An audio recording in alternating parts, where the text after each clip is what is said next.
This is a horror game podcast. It is meant for mature audiences.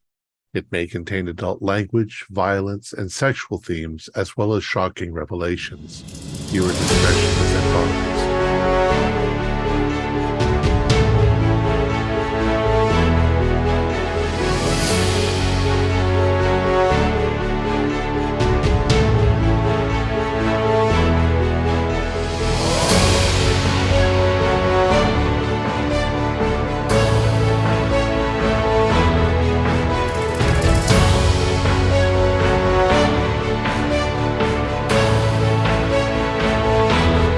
Greetings, fellow investigators, and welcome back to our video podcast, Into the Darkness, where my friends and I will be playing the Pulp Cthulhu role-playing game. I'm your host, Thom Raley.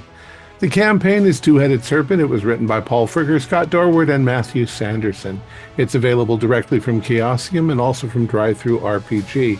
I'm the Keeper of Arcane Lore, and this is episode 19. Our recap will be given by Carrie Comer as her hero, Fern Meadows. So without any further delay, let's continue our journey into the darkness. Carrie? Thank you, Tom. I'm not feeling quite myself. I have to say this day didn't go as expected, but ever since joining Caduceus, I must start anticipating the strangeness and danger that we keep being exposed to. In the beginning, I felt I was joining a great team that was going to bring hope and aid to places in the world where there was none to be found. But now, after what we learned today, there's a sinking in my heart I may be helping those that mean to hurt others. Lloyd came to us in a right state, all liquored up and full of piss and vinegar. Having just met up with his gangster friends, he informed us they were making a move on Caduceus's Red Hook warehouse location that night, thinking the company was transporting illegal drugs for profit. I don't think any of us really thought that was the case, but we knew something underhanded was going on down there, and this may be the only chance we had to discover the truth. Forming our plan and waiting for Lloyd to sober up a bit, we waited for nightfall and the allotted time we were to meet Bonanno's men. All seemed rather normal when we got there. The guards were following their nightly routines, and there weren't any signs that they had been tipped off of our presence. The gang members decided to go dockside to make a sort of distraction so we could slip in through a side door. After the guards had made their way round to the other side of the building, Goose took the lead and headed in first. One by one, we followed after. Some of us headed toward the rows of crates, and a few, along with myself, ducked into one of the two offices to stay out of sight. The offices didn't seem to be used as offices at all. In fact, they were completely devoid of any sort of business documentation that one would expect to find in a storage facility. Quietly exiting, I made my way down towards some shelves of crates and managed to pry one open to have a peep inside. Machine parts of some sort. Calling Buzz over, he managed to conclude that the parts were something to generate power. Another crate held an inordinately large amount of dynamite.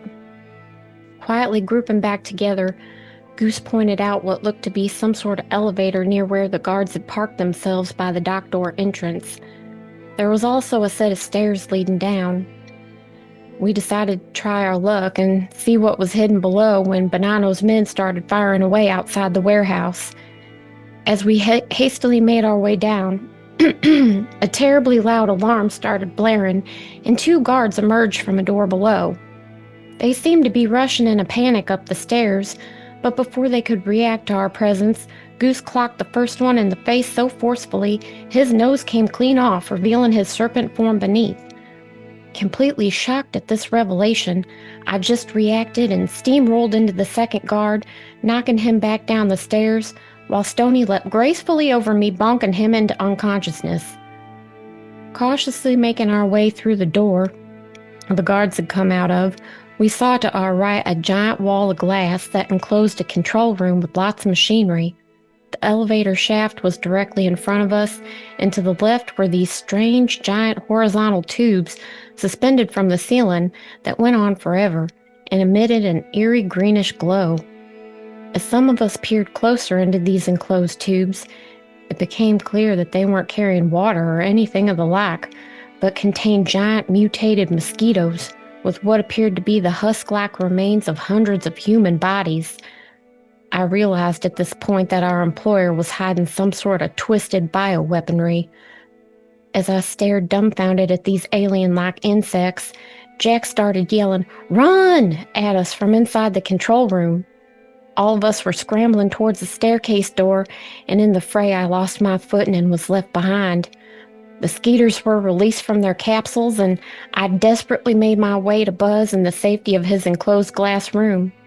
He opened the door frantically, and I fell through, but not before 4 of the little bastards descended on me and started sucking. Buzz managed to swat them away, and they flew out towards the elevator shaft opening, where a few of the others had escaped before Buzz's grenades went off, destroying not only much of the outer equipment, but disintegrating many of the bugs with it. Buzz dragged me back up the stairwell in my dazed state, and we rejoined others on the ground floor. The mafiosa and guards weren't even fighting each other anymore. The mosquitoes had swarmed over any warm body and were sucking them dry. Everything seemed to go in slow motion for me then. I saw the bodies strewn across the warehouse floor, my friends swatting air and yelling at each other. I heard Pearson's sirens screeching somewhere off in the distance, and I felt Buzz grab my arm and drag me out of that hellish landscape as he dropped one final grenade in that crate of dynamite and yelled at everyone to run like hell. As we hoofed it out of the exit and made it partway down the road, a final thundering boom filled the night sky as the building went up in a cloud of flame and smoke.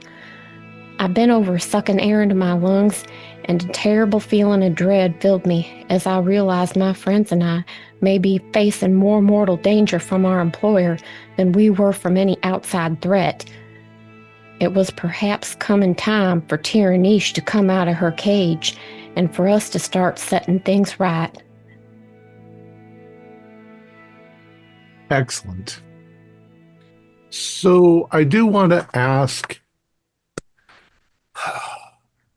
before the train leaves, if you want to go do something, get something from Caduceus or whatever, or do you want to just leave on the train?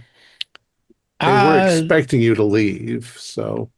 Knowing we have a couple days travel on the train, I think I would like to get, if they would allow it, any reading material that has to do with like gate technology, if they have anything. Okay. If you are going back to Caduceus, you find them in turmoil. There has been an attack. They highly suspect it was the Inner Night. Apparently, they had gotten the mafia involved somehow. And it doesn't really concern you, they say, but be careful. The Inner Night are close. We're sure of it. Keep your eyes out when you go to Oklahoma, that nothing funny is going on. So yeah, if you guys want to grab something, gate technology, why don't you do a luck roll for me? Okay.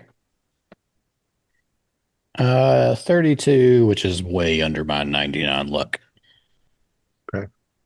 Should probably had you do a library roll. Wait, Yeah, you can roll for my luck. I would have had to spend luck to make library work. Actually, that makes more sense. Let's do a library Okay. roll I will because spend you can get better and better, you know. I'll spend 12 luck to have a regular success. Would that be enough? Sure. Okay.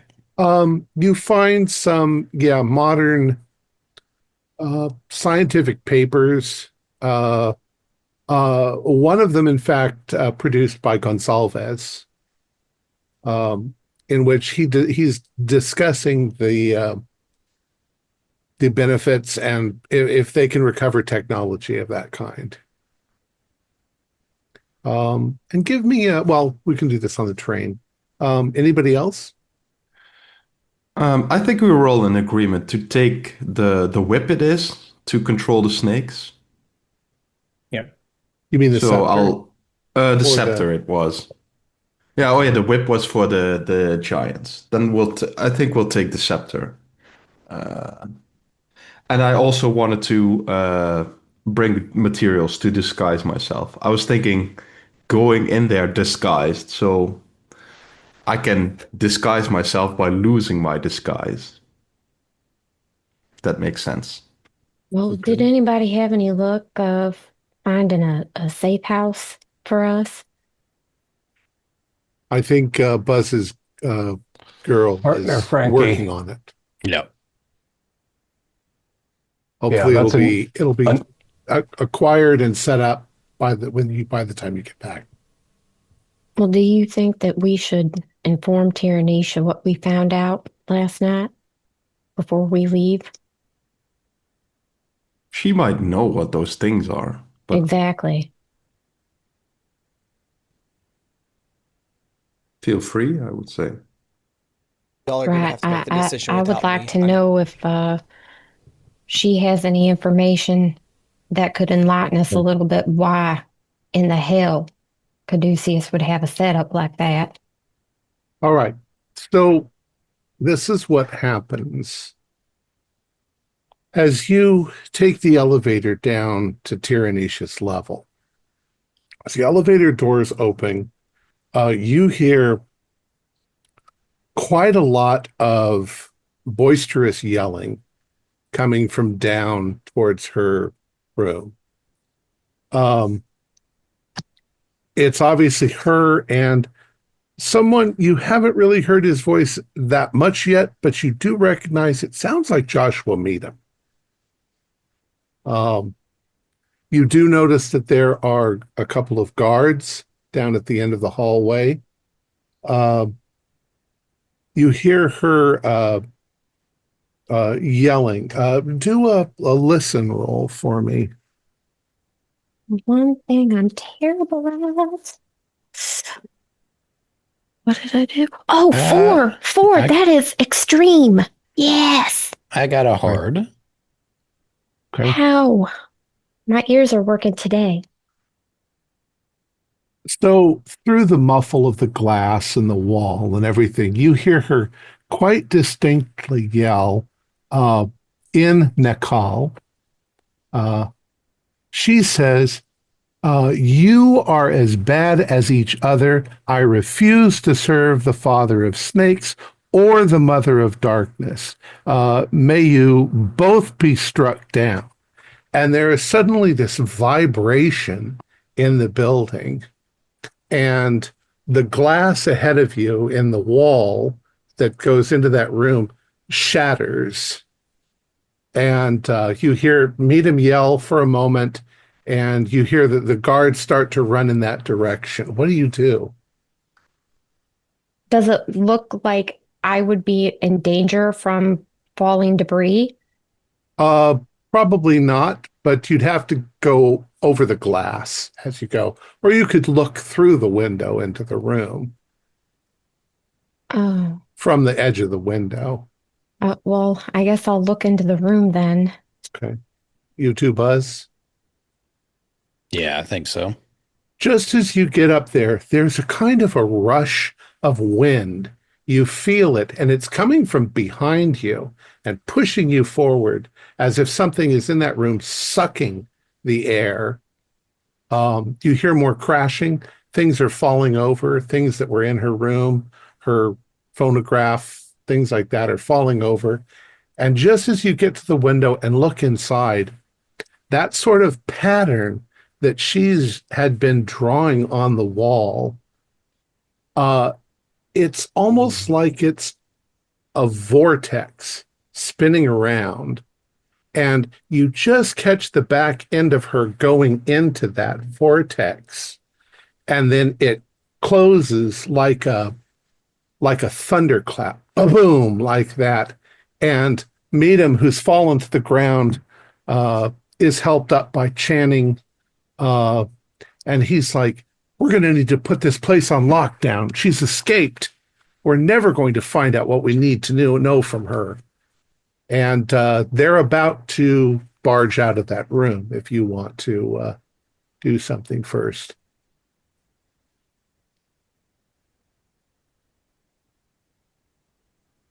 Oops, you went quiet. Buzz, what should we do? I mean, I don't, how do we even contact her? She just disappeared. You've got like a second before Meadham and Channing and the guards are going to see you down at the end of the I hall. think I'll start kind of pulling Fern with me back the other way. And I was like, I don't know that there's anything we can do. If she wants to contact us, I'm sure she'll find us somehow. I can't believe this. I feel like she was probably our only hope. You pull her back around the corner. You hear the door almost kicked out by Channing, and they're coming down the hall towards you, but they're going to probably go right past you without seeing where you've pulled yourself around the corner. And you hear Meadham say, God damn it, says, we need to know what the defenses are. Otherwise, we're all dead if we get there. And they march right past you without even looking down in your direction. Channing chasing after him. The guards following behind, but you guys are kind of around the corner and in the shadows. And they get to the elevator and they go up. What's he talking about when they get there? Well, I mean, Tyrannish has only been talking about one place, and that's Moo. I can only assume that's where they're talking about. They're trying to get there too, and they want to know what they're going to be walking into. Yeah, but certainly she didn't just walk into Moo. She's been searching for Moo for 13,000 years. Yeah, yeah, I think she just got out somewhere. I mean, she may just be standing outside of Caduceus right now. She may have just opened herself up a little gate just outside of the building. I mean, she may have opened it inside the building. She may be somewhere inside the building. Have they all cleared out now where we could sneak into her room and poke around to see if she left anything for us? Sure. Yes, they have. Okay. Yeah.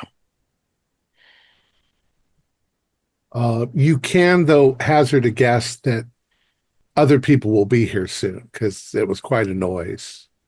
You take a look around real quick, Miss Meadows, and I'll stand out here. And if someone comes, I'll try to distract them long enough for you to, finish up. All right. I'll try to flip through every book she's got in there as quickly as I can, see if she's gotten anything written down, and just put in my old headpan. She seems to have a lot of interesting modern literature that she's been going over. But you do notice one book sitting on her desk. It looks old, and it's odd because it's not like a squared up book. It's kind of, it looks like an ancient tome of some sort, but possibly more ancient. And because of the designs of it, you think that it's probably, what do I want to say, serpentine in origin. Is it very large? About the size of a large dictionary. Okay, so I can't well, maybe I'll just try to stuff it under my shirt because I definitely feel it's important and I should take it with me. Dr. Okay. Harrow might be able to know what it is better than I. What it is it's obviously written in, when you look at it, it's written in Naakal, but there are parchment sheets that have been sort of interleafed into it that are attempts at translation in a number of different languages, one of which looks like Chinese. It looks valuable. It looks, how's your Naakal? It's decent, 23. Well, why don't you make a roll? Okay. Ooh, 45. I am, even with my luck getting it back, I still am very low, so I'm not going to spend that much. Okay. You don't know what it says, but it's It looks like something that they were having her look at or try to translate or help translate. And it might be really important. Mm-hmm. Yep, gonna take it.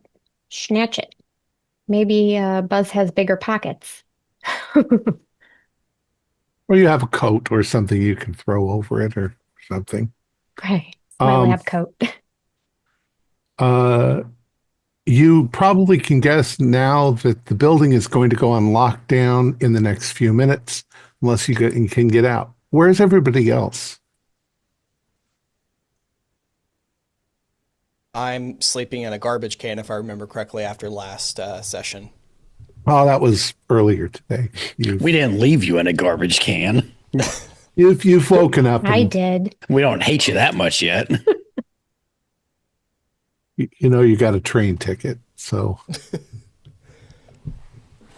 I suspect I just came out of from the quartermaster with the scepter. Okay. Got the scepter. I was probably with Goose, actually, with the quartermaster, picking up some extra supplies for our trip. Are your plans on heading to the train station probably in one big limo or something? I don't know. I would already be there if I could. Just waiting. You've already headed towards okay. Given that Checking out the everything. westbound train at this point is out of Old Penn Station, which is probably within 20 blocks at most from Meadham compound, and not that far from me. I imagine we're meeting at the station. Okay. So then it's just Gustav and Stoney. You probably went in and retrieved that and immediately left. So you leave before there's a lockdown. Fern and Jack, you clear the doorway just as you see the guards locking the front doors, and y'all make it to the train station. So we'll say you get there. Your train is leaving in the next half an hour as you're there. And you see everybody sitting on a bench waiting, I guess, or standing. I don't know, David. Well, Old Penn Station was destroyed in the 60s, sadly. So probably marble benches or marble and dark wood benches, really high, beautiful ceilings. Yeah, coffee. Of course, I mean, I didn't expect to. We probably dispersed after the events of last night rather wearily. My only notion was to get some sleep, clean up, repack my medical bag and guns, because.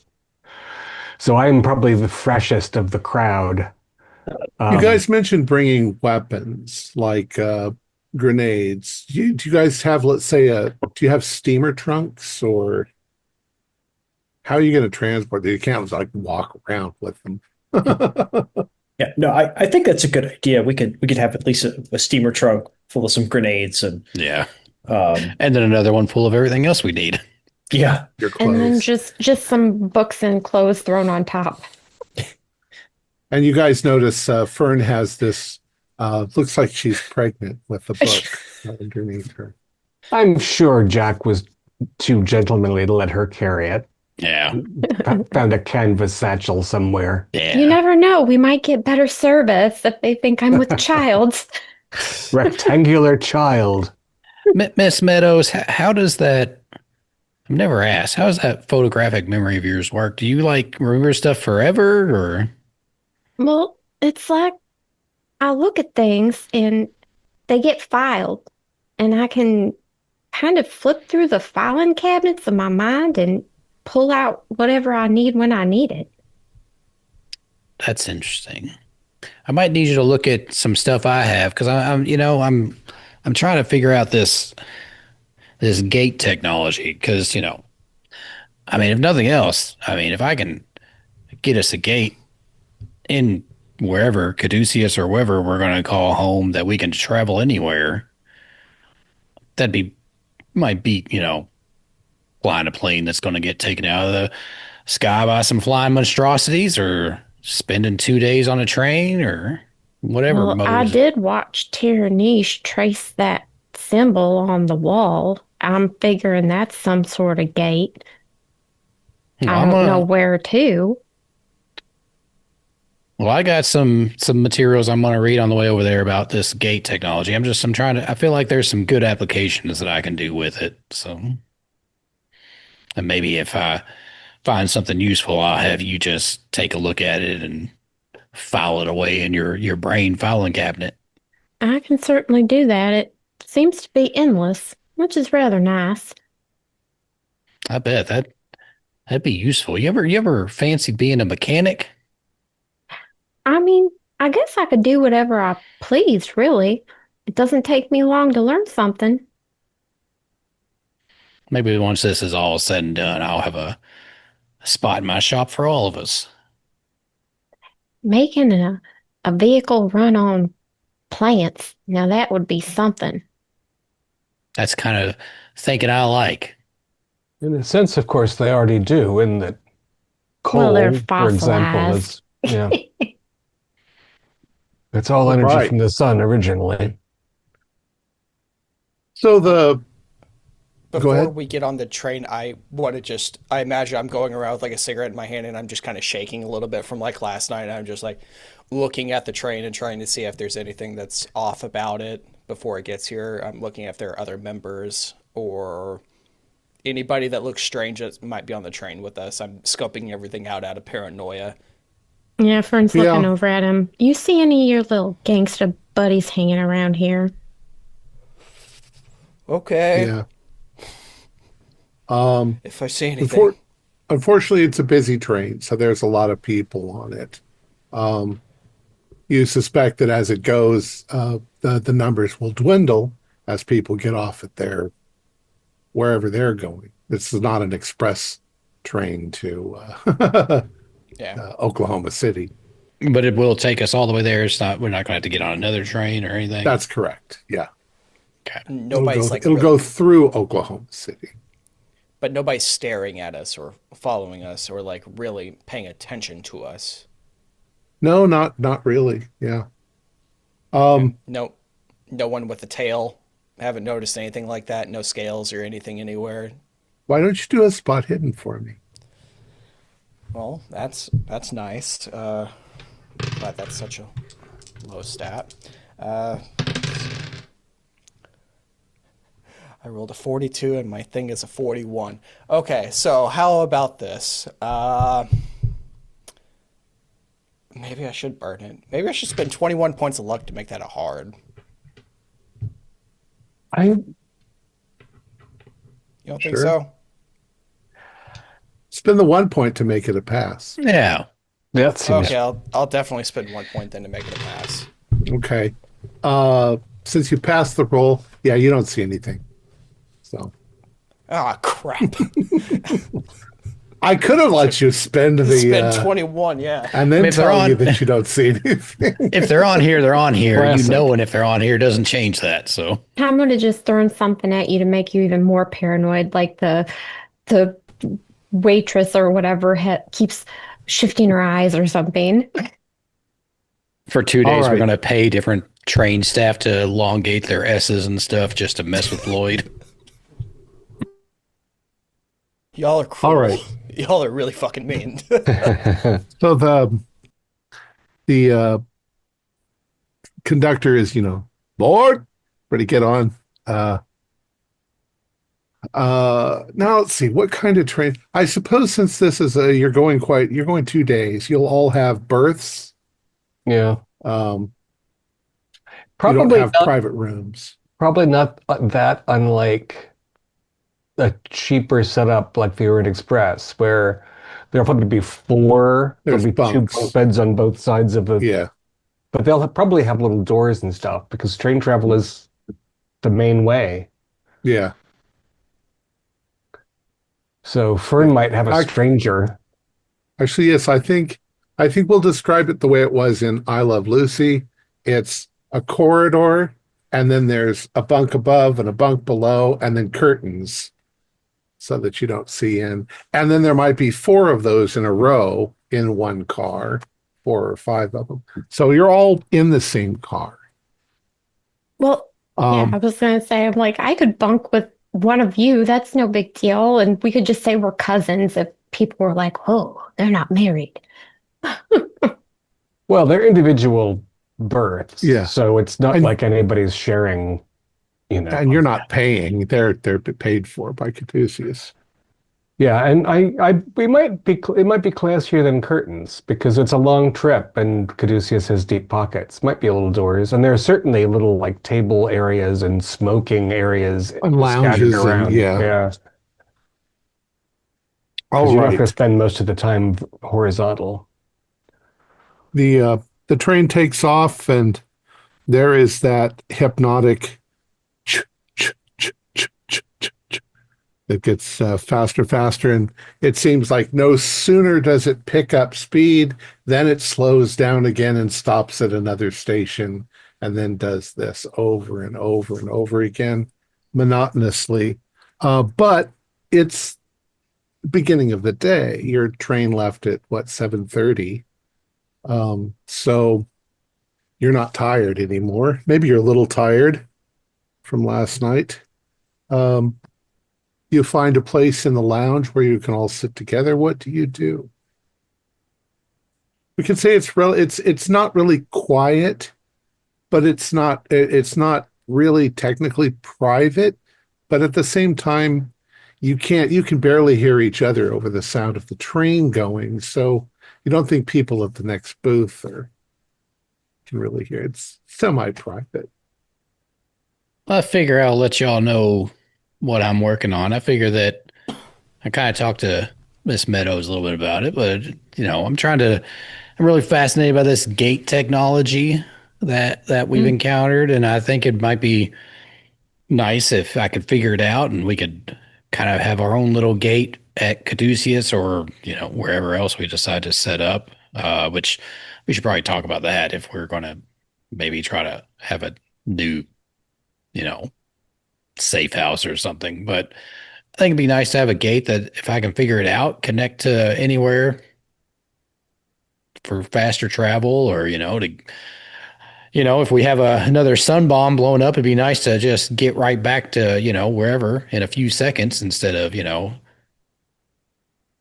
snorting that powder that Dr. Harrell gave me and running many miles across the jungle and jumping in the truck. Yeah, or, it'd be nice to be able to open a gate and throw the sun portal into a distant star system where it could exist harmlessly. Yeah. Maybe back at the Caduceus warehouse where all of those things belong. Okay, so yeah, I guess since we were talking about it, how are we feeling about our employers? That's what I was just thinking, Buzz. I mean, after we saw that exchange between Meadham and Tyrannish, it's like they were trying to force her to join their side or something. It just seems so strange and evil. Yeah, it seems like Caduceus is also looking for Moo. That's what I gathered from it. What did Meadham say something like, Tyrannish said something like she refuses to serve either the father of snakes or the mother of darkness. Yeah. Do you think Caduceus is worshipping the father of snakes? I think the document we found about the Meadham estate also indicated something like that, right? Well, I don't think the higher-ups are. I don't think everybody in the building has any idea what's going on. No, that's who I mean. I mean, right. The important people. But if they're worshippers of Yig, they wouldn't be sending us, who we think are their crack team now, to go and bother worshippers of Yig in Oklahoma, would they? No, that's confusing. I mean, like Dr. Harrow, we didn't really find any religious iconography up in the top floor, did we? No. So.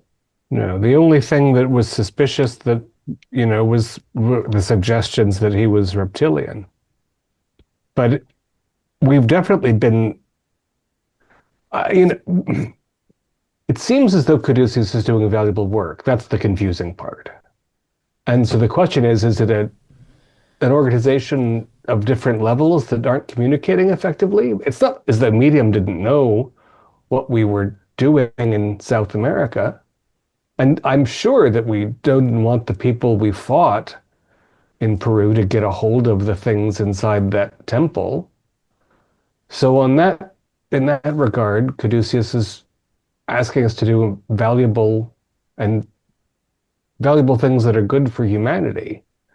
I think I just want to make sure to me, it feels like, we're the tip of a spear. I kind of want to make sure we're, the tip of a spear in the good guy's hands.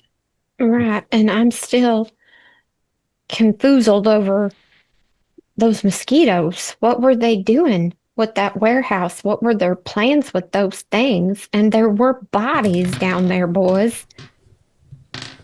Yeah, Go ahead, Doctor. I don't understand what research they could have been doing there that would be worth the cost in human life and the danger of having those things on the Brooklyn waterfront. It's clear that they're not responsible ethically.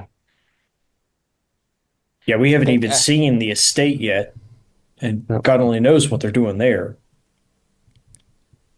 For all we know, they deem human life, as replaceable or like chattel. I don't know. They might not be any better than the internet. Miss Meadows is the same way about us, Yeah. and I just point to like Goose and Dr. Harrow, just kind of shakily, and I go back. It might be worth, Miss Meadows, if you got time, that you use that photographic memory of yours and start making note of stuff that we need to make sure that we've encountered, and just that we can kind of look back on, because it kind of feels like we all have some mixed feelings a little bit, if I'm gauging everybody right. Well, here's the thing too. Every mission so far that we've been on, our handler has bit the dust. And we know for certain now that our handlers were human, because when they died, they were either killed by a serpent person or they were just blown to smithereens, and we would have figured they were a serpent person. So I think they think that we're expendable. And speaking of handlers, where the hell is ours for this mission? I don't think we have one for this one. I think because, technically Gonzalez is the one who sent you on the mission. He's your handler now, but we're unaccompanied. Yeah. Nominally because it's just Oklahoma, but more importantly because they're running out of senior staff. So keep our eyes up, because there may be a bullet that's meant for our handler's head that we want to make sure is not in ours. So Fern, the thing that you grabbed, you start thumbing through it. Yeah, I think I'm gonna open it and also kind of share it with the others so they can also see what I'm looking at, see if anything stands out to them. You didn't really have a chance to examine it in the moment, but now that you're looking at it, it's far more complex than you thought that it was at first. It is a tome, but it's a whole bunch of things.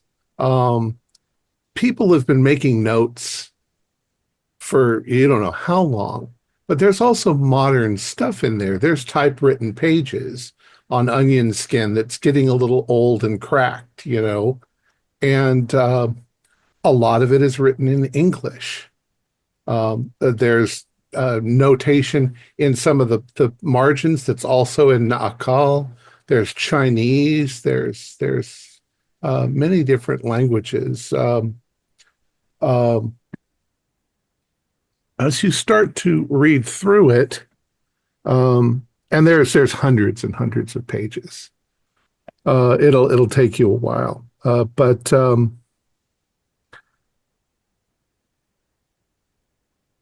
there's also photographs that have been slid into various parts of it.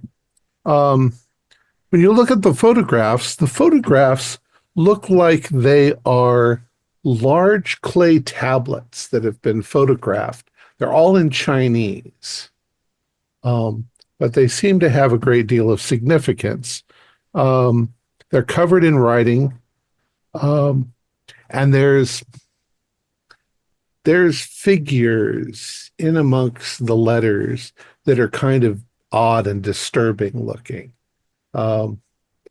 You'd almost have to say monsters that are in amongst the lettering.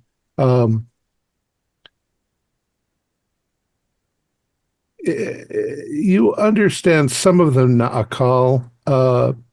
There's stuff that relates once again to the seeking of Mu in the it says at first that it's supposed to be in the Atlantic Ocean, but then they sort of redefine it and say, no, it's actually in the Pacific Ocean. It says that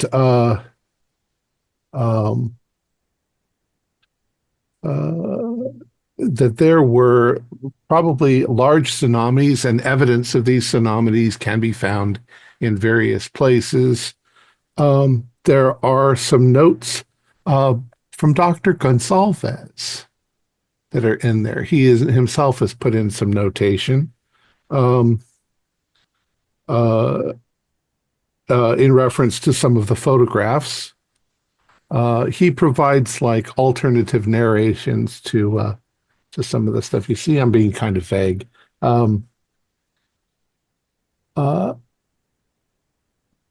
In one part, he says that there is evidence that the conflicts on Mu were from multiple different groups.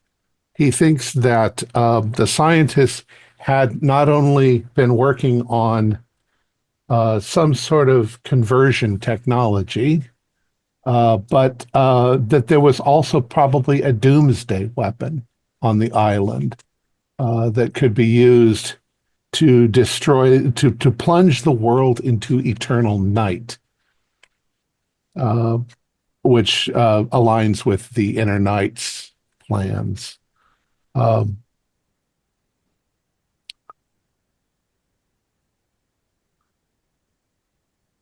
And that it was most likely that some other race, a race less known, but known by the Serpentines, living in the south of the planet, the south pole of the planet, intervened. They were the ones that moved the island into the other dimension, and that the cataclysm of earthquakes and tsunamis resulted.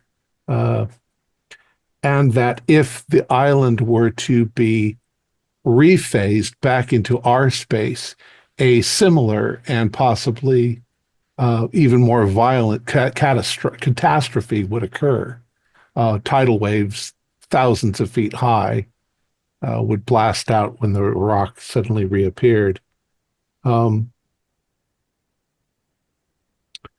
then finally, one thing that you run across is some references. I guess Jack is reading. You're all kind of looking at it with Jack.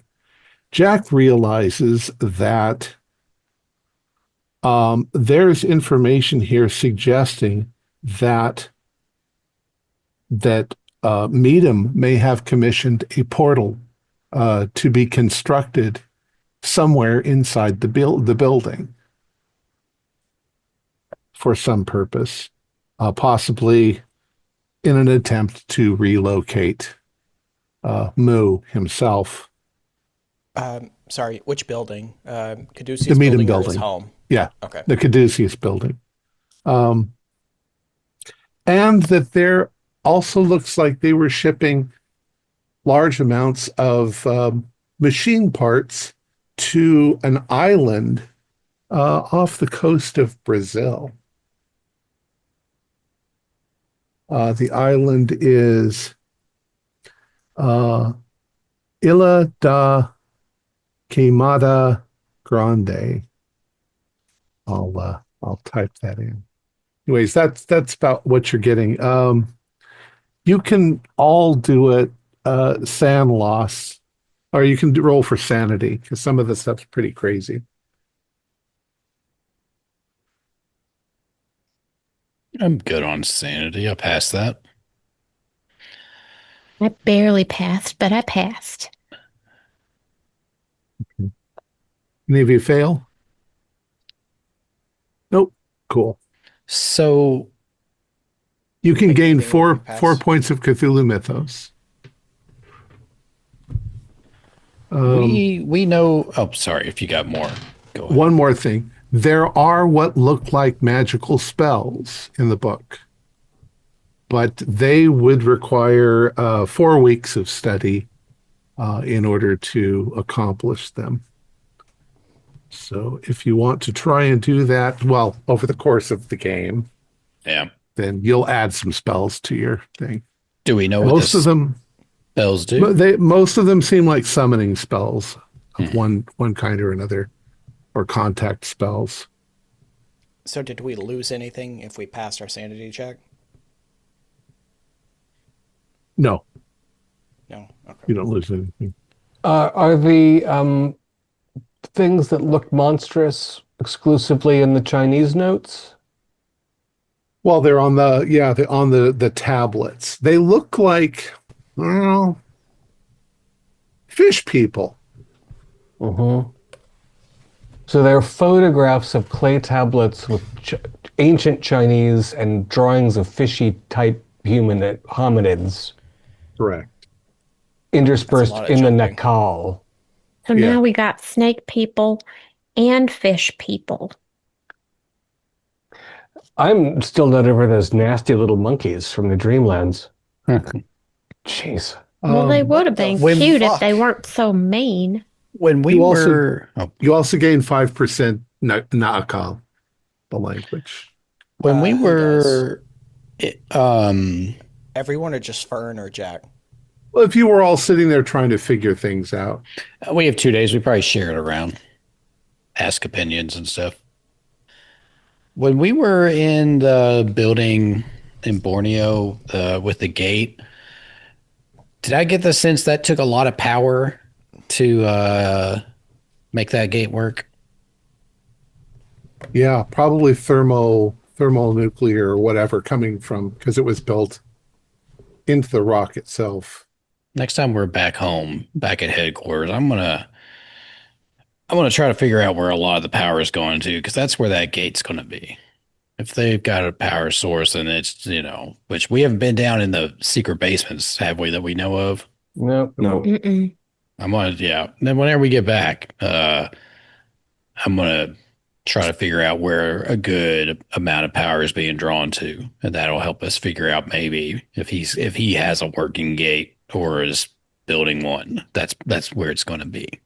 Oh. The warehouse had all kinds of machine parts to Yeah. create energy, right? Yeah. Yeah. Now all Shift around. the notes in the book that are seemingly translations of what's written in the book, these are all in different languages, you said? Yeah. Would Fern get the impression that maybe they were translating it to disperse it to others? The information? No, what I guess it would look like is that the book was originally the book they found was in Naakal. And then they've been amassing photographs of tablets that are in Chinese. And then they've had apparently some Chinese translators and other people that were making notes in English, but also there seems somebody's writing in Naakal in the margins as well. So you don't know if that's Tyrannish or not, but this looks like it's been going on for years. Mm. And since it was in her room, they were probably trying to get something out of her that she was reluctant to tell them.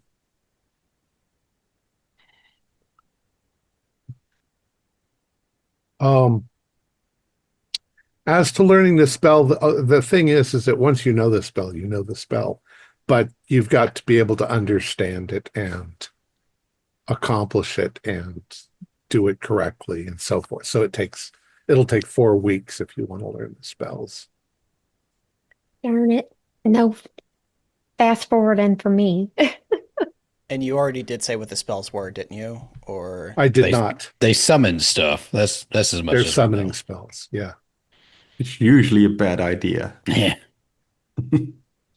I think the general wisdom Well, is maybe that one it'll doesn't- summon a ham sandwich. I don't think I'd be smart enough to consider that. They may, in fact, have a religious overtone. So Wine, then. Summon wine. I think the important That's what I rule can of, get behind. well, it's biblical.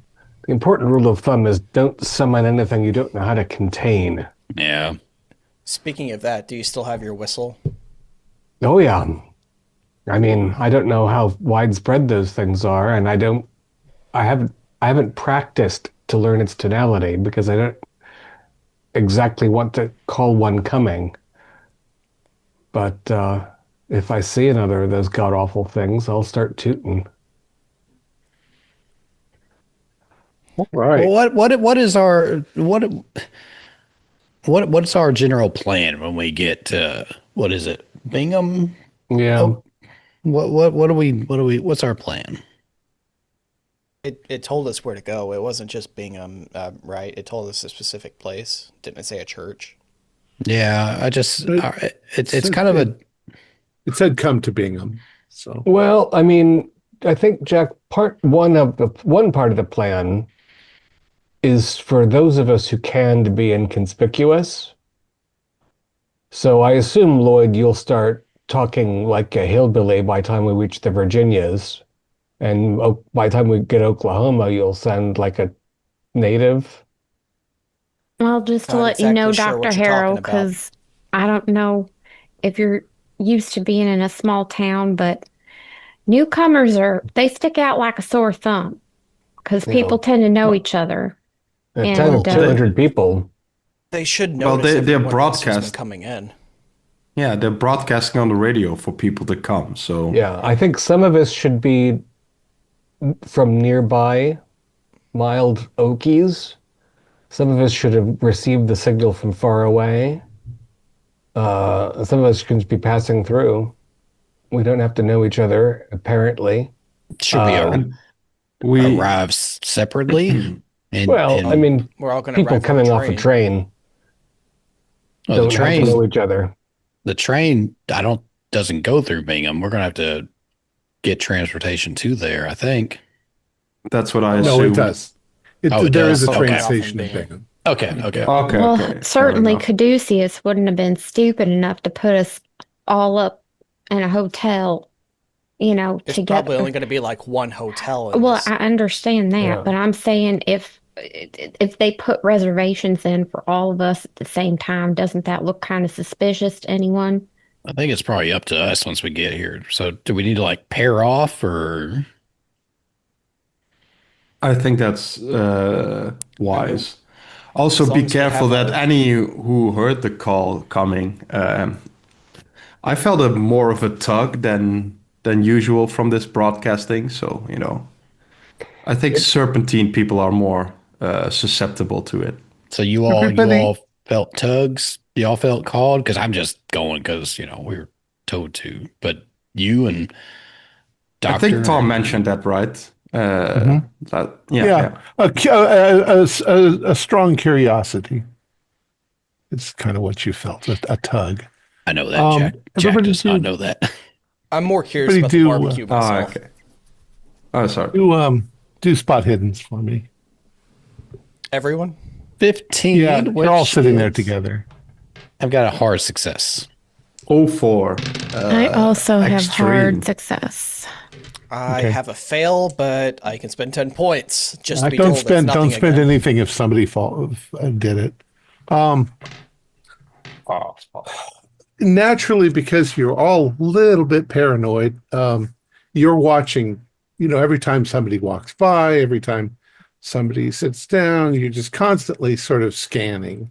In the middle of your conversation, we'll say Jack, you noticed that a man sitting, he looks like a fairly tall, thin man. He's dressed in a country suit with a hat on, and he's sitting next to a little boy. You see him say something to the little boy, and then he gets up and takes off his hat, and he's coming towards you guys. And as he gets up close, he looks like he's trying to be very polite. He says, "Excuse me, did I hear that you're going to Bingham?" Yeah, yes, yeah. Ah, have you heard the call? That's why my son and I are going. I am watching this guy like a hawk after hearing this. Anything I can use psychology on.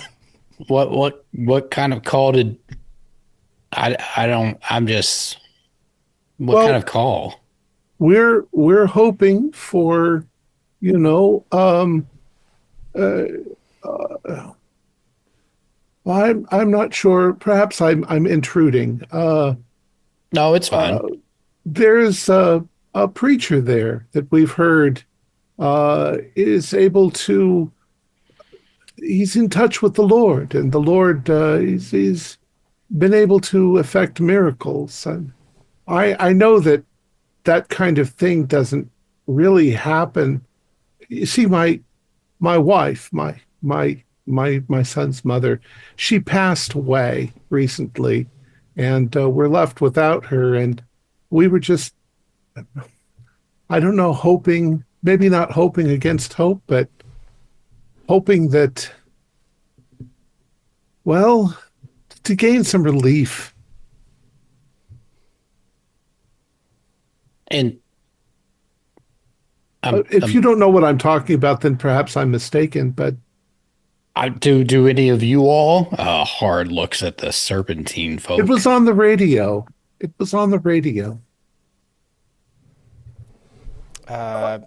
Does this guy's story sound legitimate, or is he lying through his teeth?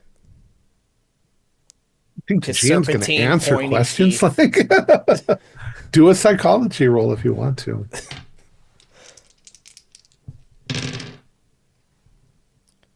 Pass. Yep, he seems absolutely sincere. Okay. I'm just not trusting anyone. That's why I'm asking. We're hoping we'll all, I suppose, be arriving together. Do you have business there, or did you come to hear the preacher? Well, if I'm honest, I'm here, just as with my friend here, to Gustav. Wanted me to come along, said that Gustav, I think you mentioned something about a radio broadcast that you wanted to, I don't know. He asked me to come along with him. Well, yeah. I mean, he broadcasts every Sunday. So I don't know, we just got a feeling that we should see. I slapped Gustav on the back. My friend here said kind of the same thing, and then just like asked me if I'd want to come along, and I figured I got nothing else going on. I can go see Oklahoma. Well, let's hope it's true. I mean, put our faith in God. I hear that Oklahoma's experiencing some pretty nasty the weather, the wind, the dust, but sometimes God shines in the darkest places. That's true. I do hope you find what you're looking for. Just as my friend is here, finds what they're looking for. So you heard the broadcast and felt the call? Did your son also feel the call, or are you just bringing him along? Well, he's coming with me, yes. Okay.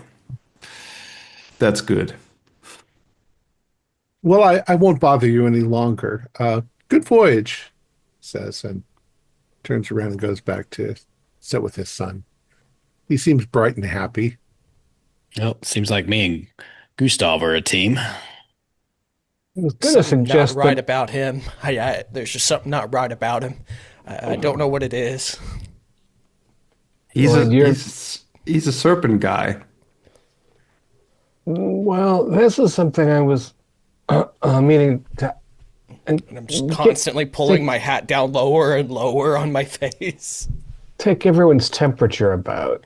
How long do you think Tiranish has known that Medum was not a mammal? Well, it was his security guard, right? It was not Meadham himself. We asked her, if I remember correctly. Said Mr. Channing Tatum. No, Channing was, probably like scaly, but Needham couldn't tell. Well, I thought she did say that Meadham met with her and she thought he was kind of standoffish and stern, just like our first impressions of him. And we had asked her if she had noticed anything odd about him, but other than his steadfastness and whatnot, he didn't seem anything out of the sorts to her. I wonder seeing as she could seemingly open this gate, or portal or whatever, is why she waited so long to do so. Seems as if she could first get a feel for what Caduceus is doing, what they know, what they want. I mean, she couldn't get there with the snap of her finger. She needed to draw the whole thing on the wall as well. So but it seems she could have done that. Effort. Could have done that in a couple hours. So I feel like she probably must have known. Maybe they knew something about Moo and was trying to get what they knew. She's also catching up on 13,000 years of developments. That's fair. She probably wanted to reorient, and we had presented ourselves as friendly faces. We were representing Caduceus, so. Well, maybe that particular portal that she made only goes to one place. See, she wanted to get out in the city, walk around, see the sights, but maybe the portal only takes her to a specific place. It isn't where she wanted to go, but it was better than being caged up in a little room. Yeah, maybe she's back in. Do you think Caduceus might have been expecting this? Because, I mean, they couldn't be that dumb just to give her the equipment she needs to be able to get out. I don't know. I'm worried about They're keeping a sun bomb in the middle of New York City. Two of them.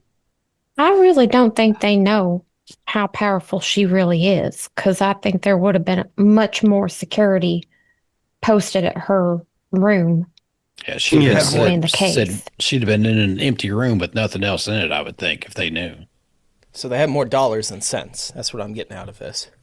If I can interject, since you all knew her pretty well, I guess, in the time that you knew her, she seemed very accommodating and patient. Yeah. It's just that her accommodation and patience was running out. She may have been trying to gather information as well, and then. Do you think she might be on this train with us? I think she probably would have approached us I think she trusts us. So I think if she was on this train, we would have known by now. Might not even know what trains are. But she's been picking up on local customs, but it probably would be a bit of a stretch for her to show up at a ticket desk and confidently order a ticket that would pass through Bingham, Oklahoma. Are you sure about that? I've been chain smoking this whole time, and now I'm just putting it out. Are you sure about that? It's the 30s. I assume we all are. You did say those spells that she taught you. If she slipped in someone else's skin, that they would gain some of her memories, and she could learn these things. Yes, indeed. So, did you tell her you were going to Oklahoma? Yeah. I think we did, right? I think we did. Yeah. coming up assignment, because we ask about Yeg, and she was like, You most definitely did tell her where Jack's shop is. mm-hmm. You're right, in case frankly needed to connect before we got back. That's right. I think we mentioned Oklahoma, but we didn't say exactly where. Probably not the town, right? I'm just, every time somebody turns a page in the Great Codex, like doubly now after the father and son thing, I've just got whatever local paper I could get on the train, opened up as big as possible so that nobody walking past can see that we are flipping through black and white photographs of Chinese tablets. Yeah, I was going to suggest that the three of us who are hybridizing should probably stick together in Oklahoma, and the three of you who are still fully human should stick together. But now that a believer has approached us, and we're going to probably see more and more of those people as the train, people will be changing for Chicago and changing for southern parts. And as we get into the deep Midwest, it's not as though there's a lot of traffic into Dust Bowl, Oklahoma. Well, So it's going to be more and more true believers. You got a feeling, Goose, that the father was like you, but the boy wasn't? I mean, he said he felt the call. I would take that as a sign that yes. Well, we don't have any idea how much infiltration into Homo sapiens has been common. We were told that some of them, the remnants of her civilization, have been just hiding among humans. And I think we really understand, again, exactly how that works. Seems these days, every corner we turn, we come across one. It's true. Warehouse, Meadham Estate has a few. This guy here. Should we start breaking up and start trying to, I don't know, talk to other people on this train? I mean, this guy already knows that we're all a group at this point. I mean, unless we all break up and start looking like... Most of us ignored the whole conversation, and you just look like a sweaty, frightened man who's probably escaping from the police. That's an oddly specific thing to say, Dr. Harrow. We might have just met on the train, I think Dr. Harrow is saying, which is true, right? Yeah, people clump up in transit long term. Yeah, as far as he knows, just me and Goose are good friends. So I was wondering if also Jack, could you please not hit that hard on my back? I don't want to get scaly all over. Sorry, I see how large a man you are, and I sometimes forget that if I damage you, you're going to, start to change in the spots. Well, I'm sure if need be, as much as I hate to admit it, I'm pretty sure me and Lloyd could probably be mistaken for brother and sister. If we wanted to pair up, I'd be all right with it. We could be going back home to see Ma. Or perhaps we should all, start speaking about our faithful conviction that the voice we heard is calling us in particular, and just merge with the flock. I mean, another thing you could do, I was thinking about it, but I mean, Fern does have a good idea. We could have heard the broadcast and might be coming down here to write a paper on it, or maybe putting something in the local newspaper or something like that. And I think more of a reason to be a little snoopy. I think if we pair off, and I don't mean this, y'all know, one of us non-serpentine with one of you serpentine into groups that it might, pair off in twos and spread out and say my cousin or brother or whatever has felt the call and I'm just here with them. Might be. It's the same thing down here. I do like the idea that if there are people or whatever that can tell who's who, that we'd have convincing narratives. Yeah, just a big group of us might look a little off, so. As you guys are talking, the I don't know exactly what the title is. So the conductor, Porter, conductor, depends. Starts making his way through the room, the lounge, saying that lunch is being served in the dining car, and you see the man and his kid gather their things quickly and stand up, and as they're heading towards the dining car, the man says, "Oh, I was quite rude. I'm sorry. My name is Mortimer Allen, and this is my son Lloyd." And to give you a better description, he looks like he's about 32, and the child looks like he's about 10. Whereabouts are we on this trip? Has it been like a day? We'll see. You're getting close. Okay. Probably in the next hour or two, we'll say, after lunch. Oh, okay. So there's probably a lot of people. We might want to start separating, off into our pairs a little bit. Because I imagine a lot of people that are on the train now are going to end up in similar destination as we are. So to make our cover kind of hold if it needs to. So We'll say that a lot of people got off in Oklahoma City.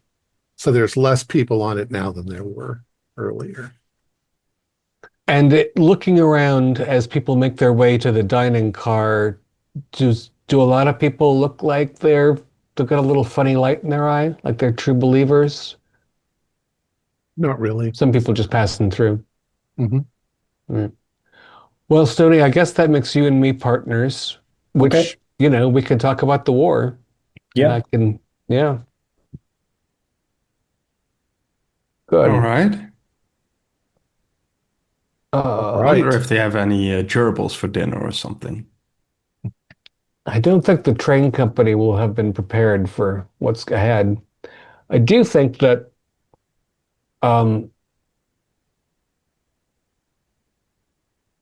we should probably have had a conversation before we left the city about Jack bringing radio equipment. And I'm wondering whether the understanding at this point from as somebody who developed a radio in South America that could amplify a signal and get some nakal, whether you also know anything about jamming. I think it's reasonable to assume that you've brought a portable radio with you, maybe a backpack radio, because you had one of them. Gonsalves wants you to keep in touch. If you have any questions, if you need anything, that's the easiest way to do it. Right. All right. So after lunch, your train pulls into a tiny little station. The only people that get off the train here are you guys and Mortimer and his son Lloyd. Okay. Not a flood. The city is, from your perspective in New York, awful. There's a coating of dust on everything. It's flour fine. It's like you can't even feel it as grit. It's everywhere. The air smells like flint and dirt. It's almost stingy in your nose. The few people you see walking around, have cloths up and over their faces. Everything is brown. There are buildings. You can see the church steeple off in the distance.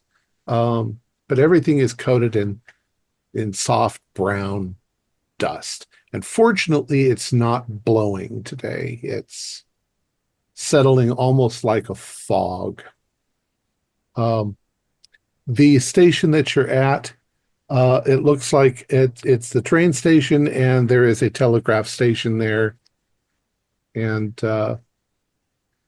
it's maybe 300 or so foot walk to the town where the town sort of starts. What do you guys want to do? I'll ask the station master if the hotel's full up. Right. He says, well, welcome to Bingham. Sir. He introduces himself.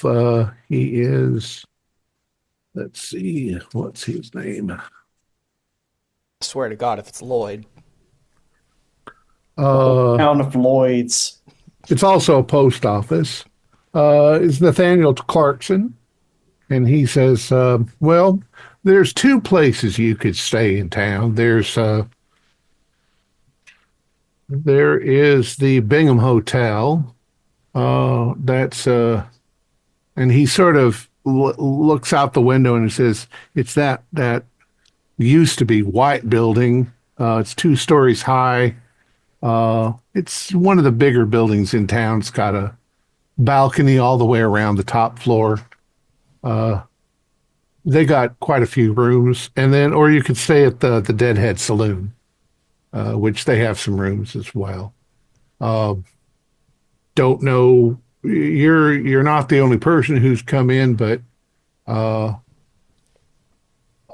the last month or so. But most of the people that have come in, I don't recall them leaving. But yeah, you're welcome to try either one of those places. And the saloon has good food if you want to eat. Welcome. Welcome to the Dust Bowl. Thank you very much, Mr. Clarkson. Is this about what we can expect from the weather this time of year? Well, this is a good part. If it starts blowing, that's pretty bad. You're going to need yourself some handkerchiefs, something you can wrap around your mouth. I think the general store does sell goggles, cover up your eyes. Makes everybody look a little creepy, but we got to do what we got to do. A lot of the folks that live here have left. They've gotten out of town. Their farms are done for. Yeah, rough weather, I understand, coming from out east. Yep, who knows? God sometimes gives and sometimes God takes away. How are you fixed for medico locally? You got a doctor or two in town? Surgeon? Well, our resident doctor left a couple of months ago. Couldn't take the dust. So right now we got nobody. But then again, we do have a preacher who can heal you. Well, if you let people know who come through as for your postal services, I'm a licensed doctor and can look after folk. But if the preacher is proving successful, then maybe my services won't be needed. Have you seen the preacher work his miracles himself? Oh, well, I've seen the things that have been a result of what he's done. Sure, I mean, sorry, books with info. Please. He says, for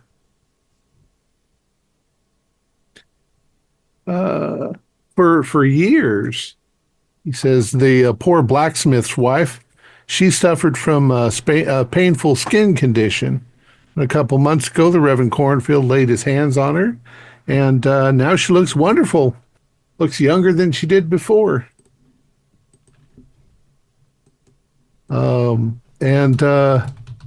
Old George Henson, he works at the lumber yard. I believe he works at the lumber yard. Yeah, a bunch of logs broke loose a while back and completely crushed him. He was surely gonna die. And the preacher put his hands on him, and he's restored stronger than ever, stronger than he was before. So yeah, there are some miracles. These aren't rumors about people that we don't know. These are family and friends and people we've lived with for years. Sounds like he's doing the Lord's work. Indeed. Well, uh, you ought to talk to him. The Reverend Cornfield with a K.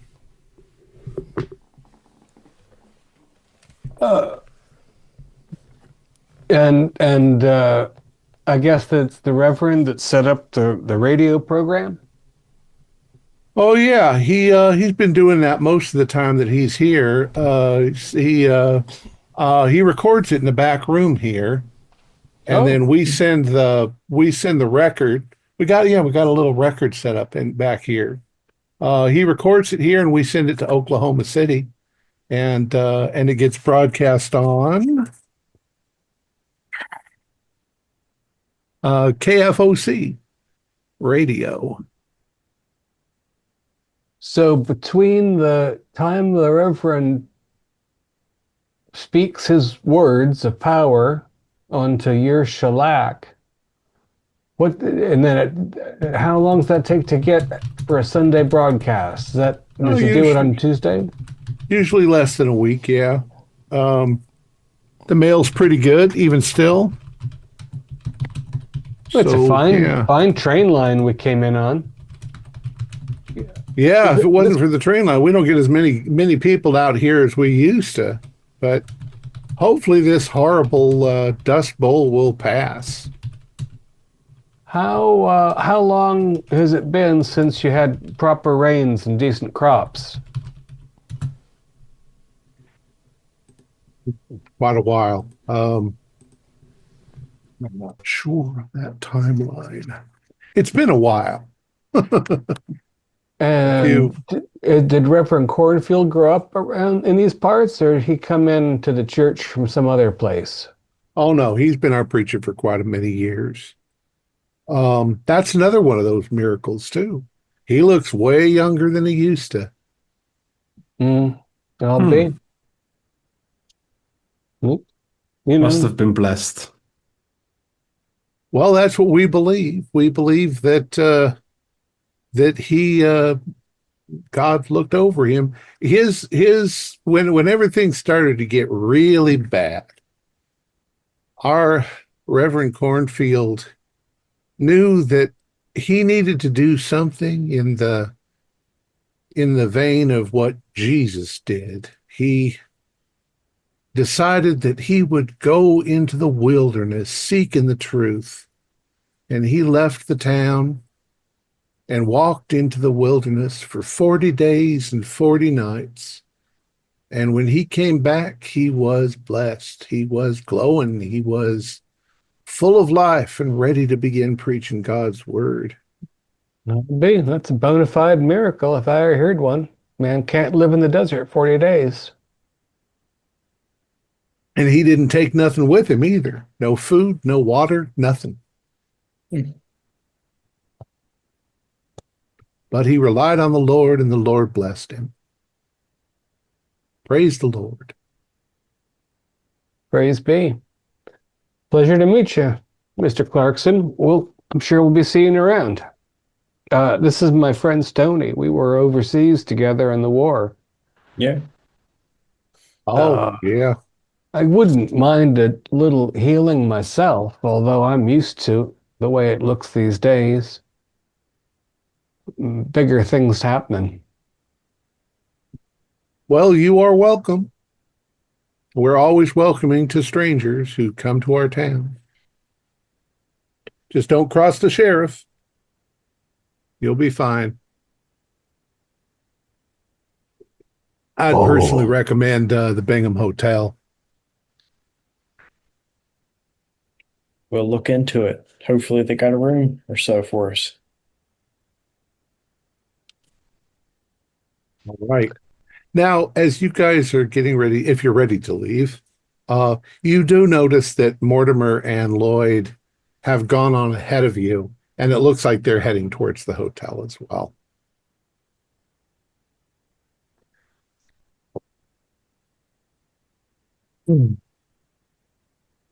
Where would you like to go?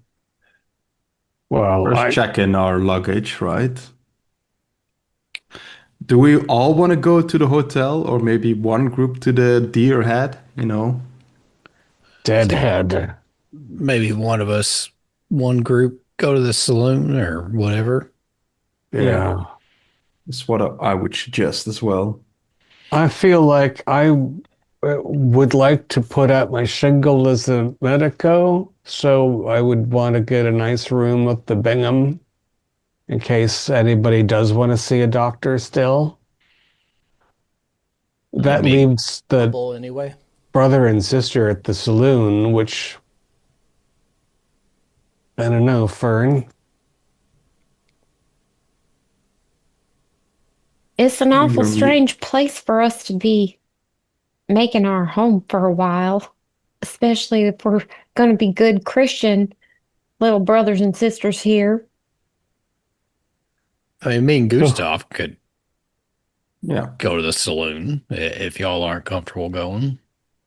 Oh, why don't we go see what's available first? There might be 3, 4, or 5 rooms for all we know. I'm just trying to cover ground, though. Things might look different in one place than the other. The pairing up. David, who's pairing up with you? It's me and Stony. Stony. It's Goose Jack. and Buzz. Goose. And poor Fern. And the criminal. It's And her Fern and deli- Floyd. We're Fern and Floyd Green Meadows. Yeah, I'd let my sister Okay. talk for me. I ain't never been much being able to get over. Yeah, he's real quiet type. I do a lot of the talking for us. Okay, and you're okay. So where are each of you going? David and Stony. You're going to go to the Bingham because of your doctor. Yep. Bingham. I think Buzz and Goose are going to the saloon. The saloon. Yeah. Okay. And how about Fern and Lloyd? I'd prefer to stay at the nice hotel. I mean, the Deadhead doesn't sound like my kind of party. It's actually the Deer Head. Oh, is it the Deer Head? Did I say Deadhead? Yeah. No. I think you Deer did, but the map says Deer, yeah. So I ain't want to fight with my sis. What she says Okay. goes. So 4 of you in the Bingham and 2 of you in the saloon. I think All right. near- What's that? They're not that Oh. far from each other. Oh, the Deer Head is like kind of on the edge of town, across the train tracks. No, okay, they're pretty close. So we can we're definitely in range for our communicate. Yeah. Yeah. 8 and 9 are Okay. just across the train tracks from one another. Yeah. All Perfect. right. Let's go to the Bingham since we got 4 people at the Bingham.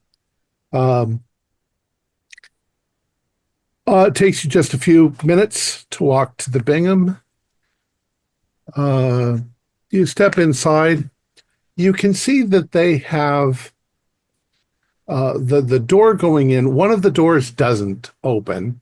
The other one opens, but you see that they've got like wads of rolls of cloth on the ground just inside so that you can sort of try to block the dust from getting underneath the door. So when you open it, it pushes that aside, but the man behind the counter says, yeah, please push that back into place.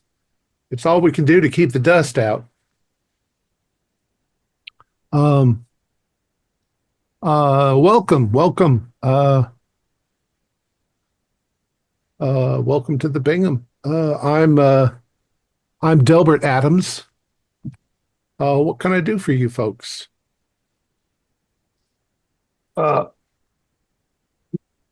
Mr. Cooper and I would like a double room for at least a week. We're just in from the coast.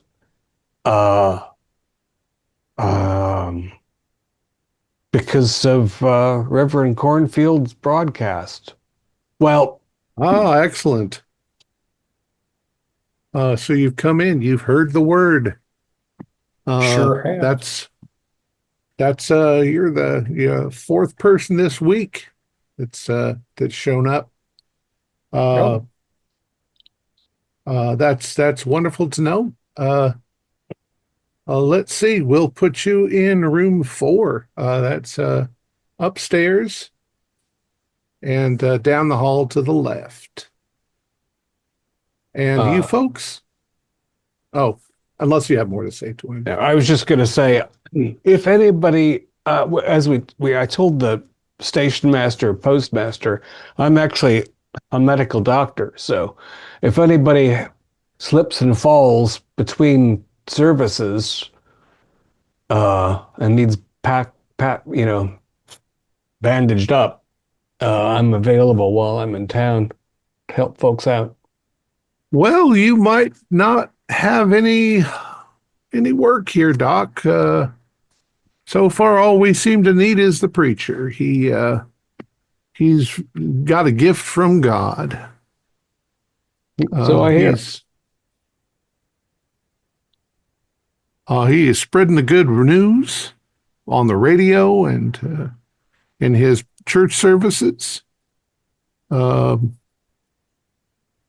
And he is a kind, generous, and wonderful person. I feel that he's in touch with the Father. That's for sure. Is the Reverend Cornfield's, that's the only church in town? That is correct. Yeah. There was a Baptist church over on the other side, but that preacher left a long time ago. Most people can't take this dust. No, sir. Well, thank you. Do you recommend, I assume the hotel has a dining room. Do you recommend any other place for travelers to eat? Well, we can accommodate you. Some people go over to the saloon, but I wouldn't recommend that. Fair enough. Thank you kindly. And you folks, you also want a room? Are you married? Well, my brother and I here, we'd also like rooms, but maybe adjoining. I mean, we have never traveled before, and I feel kind of funny being far away from my brother. But my name's Fern, and he's Floyd Green Meadows. And we came all the way from Cass, West Virginia.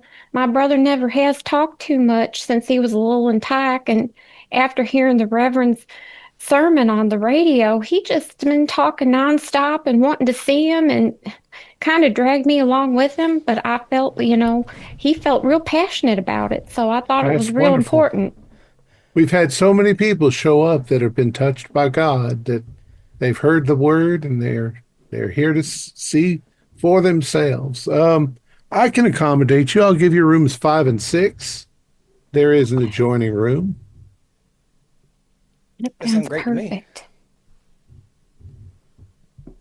And if you need anything, do you have the good book in all our rooms for us? I mean, we left in such a haste. We left ours behind, and I can't live without reading my Bible every night. Well, that's a funny thing you'd ask, but gentleman who just checked in ahead of you, I think he's in room 2. He's in room 1.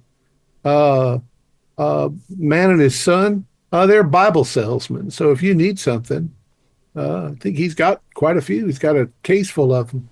Oh my goodness, how fortuitous. Otherwise, you can go and talk to the preacher. I'm sure he can accommodate you, though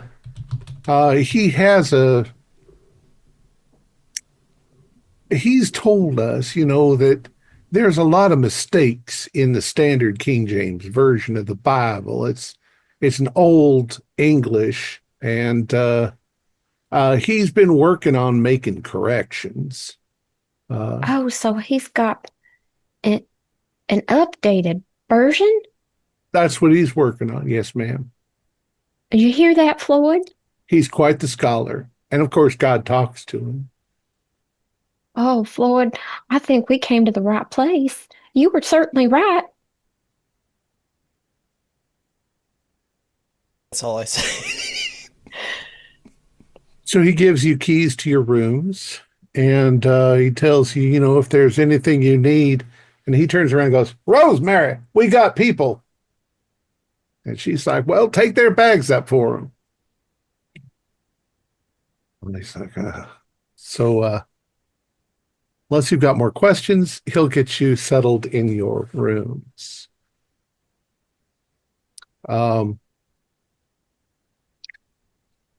Gustav and Jack. You cross the railroad tracks and you head towards the saloon.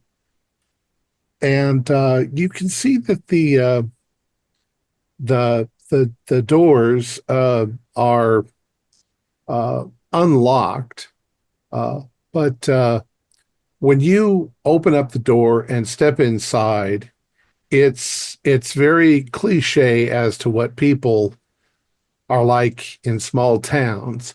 Everybody stops what they're doing and they turn around and they look at you. There's not a lot of people in here, maybe 5 or 6 people.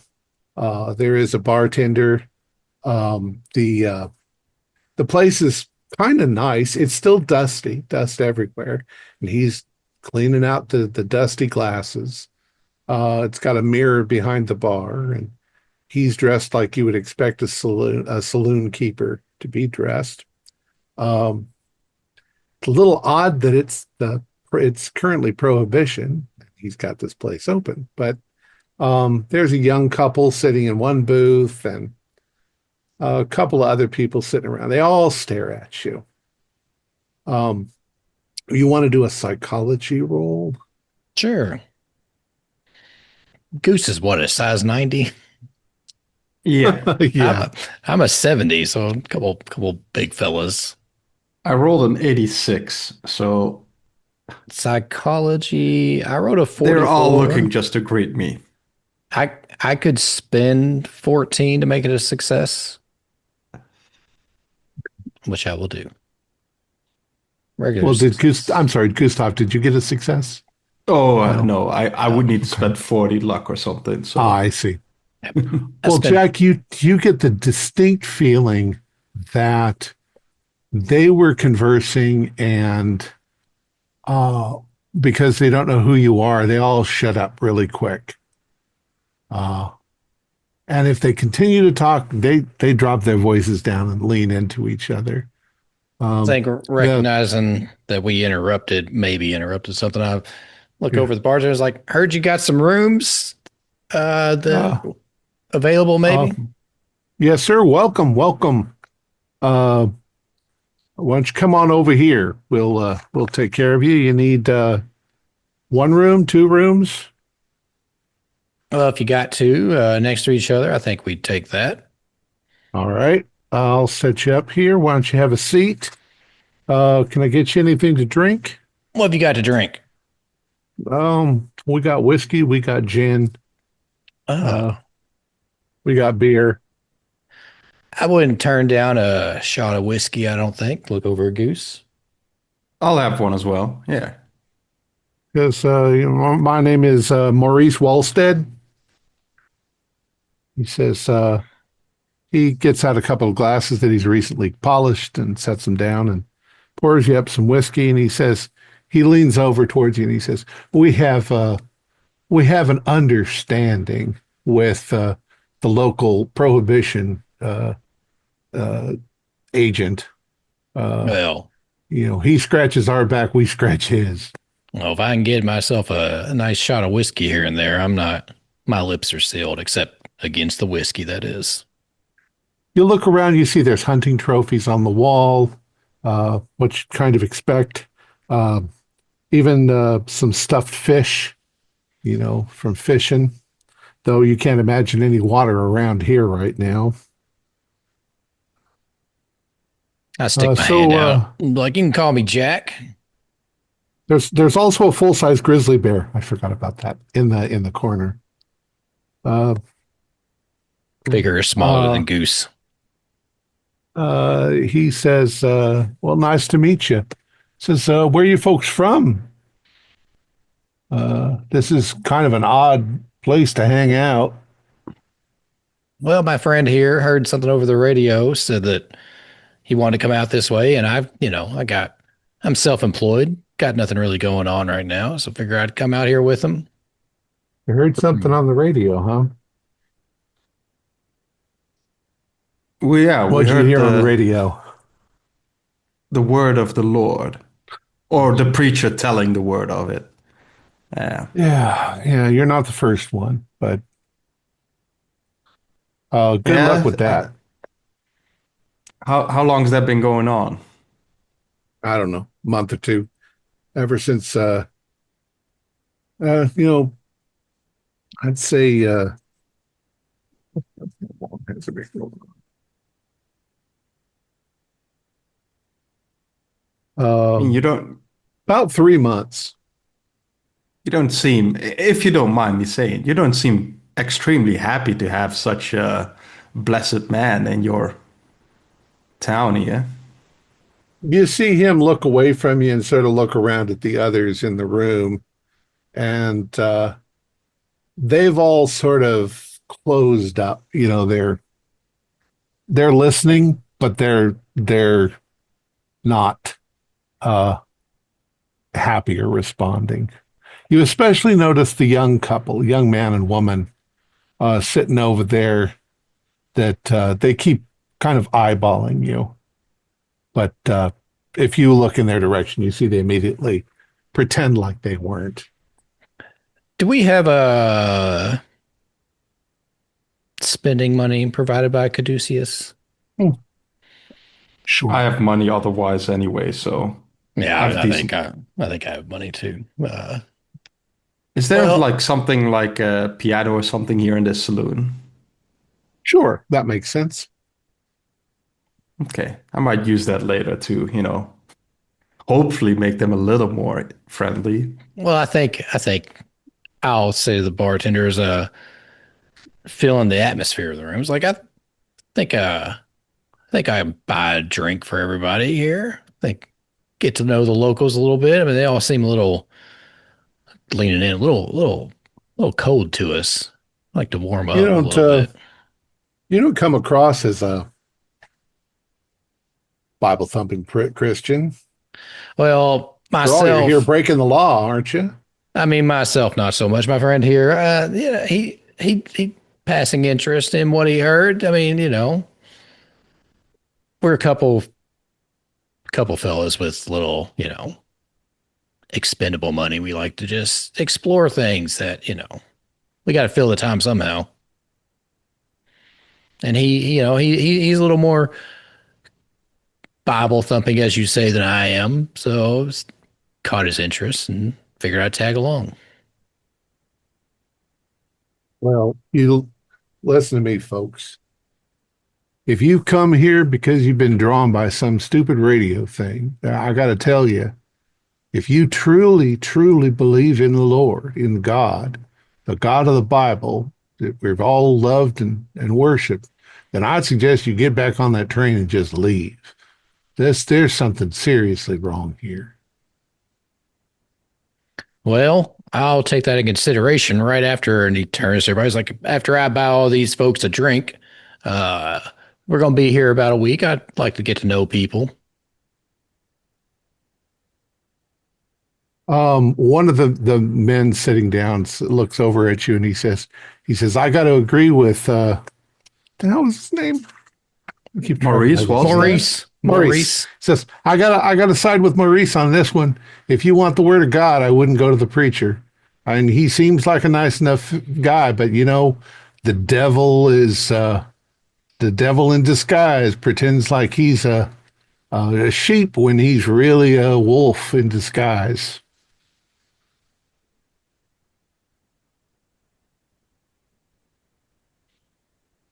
As we've seen things, mister. We've seen things. And he glances over at the young couple. Well, what have you seen? As I motion for Maurice to pour that man another drink. Well, we're not convinced you're ready to know that, mister. You're kind and all that, but how do we know you're not just more of his followers?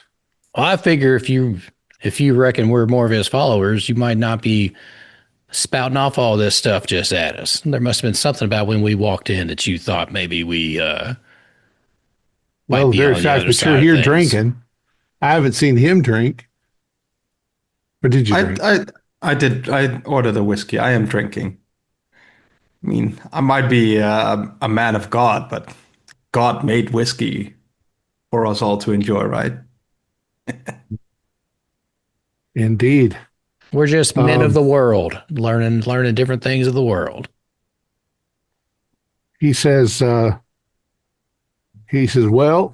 then there's some things you should look into if you're looking to find out the truth. He says, old George Henson, something happened to him.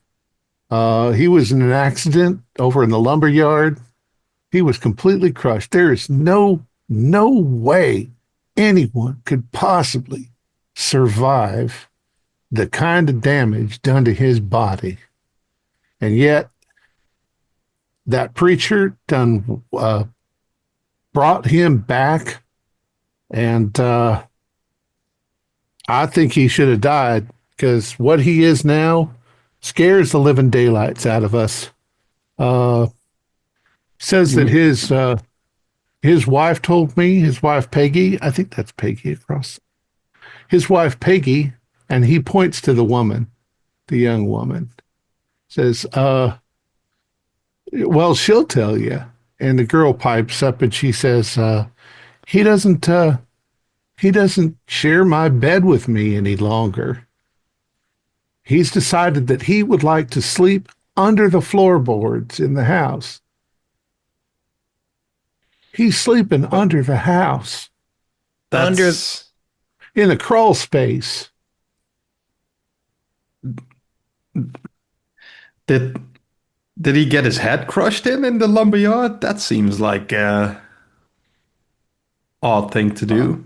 As far as I know, he was completely crushed. Those logs would have weighed thousands of pounds falling on top of him like that. And now he's just up walking around like normal, but sleeping under the floorboards. That's what he's doing. It don't make no sense at all. I mean, we know God works in mysterious ways, they say. That's what they say, right? I am. Names. There's so many names. Hold on a second. I think it's not Peggy. Well, when in doubt, just name him Lloyd. His wife, Lloyd, said. Sorry, this girl over here is Susie, not Peggy. So she says, I heard that he sleeps under the floor.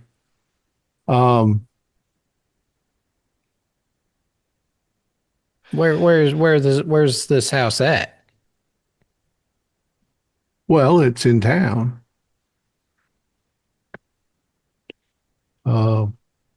That's Peggy. Peggy and George, you say? Henson? Yeah, Peggy Shaw. Peggy No, Shaw. wait. I'm sorry. I'm getting these names. There's so many names. I'm getting them mixed up. It's all right. We've all had a lot of drink. We'll get it all sorted out.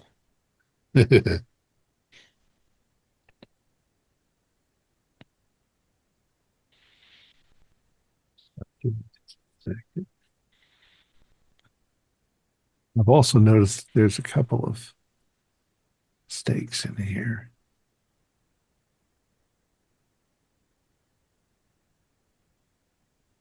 Okay, George Hansen is the one that was crushed. Yep. Okay. Sleeping under the floorboards.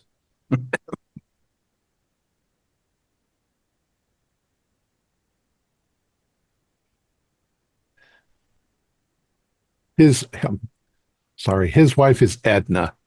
Edna told me that he's been sleeping under the floorboards. And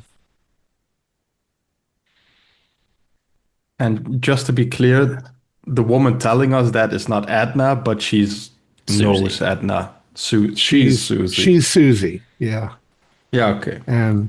And Susie says that her father, who is the blacksmith, uh, he's oh my goodness, this is all crazy. Oh, that's why they gave me this chart. Susie says that her mother is Pearl Schoenbaum, that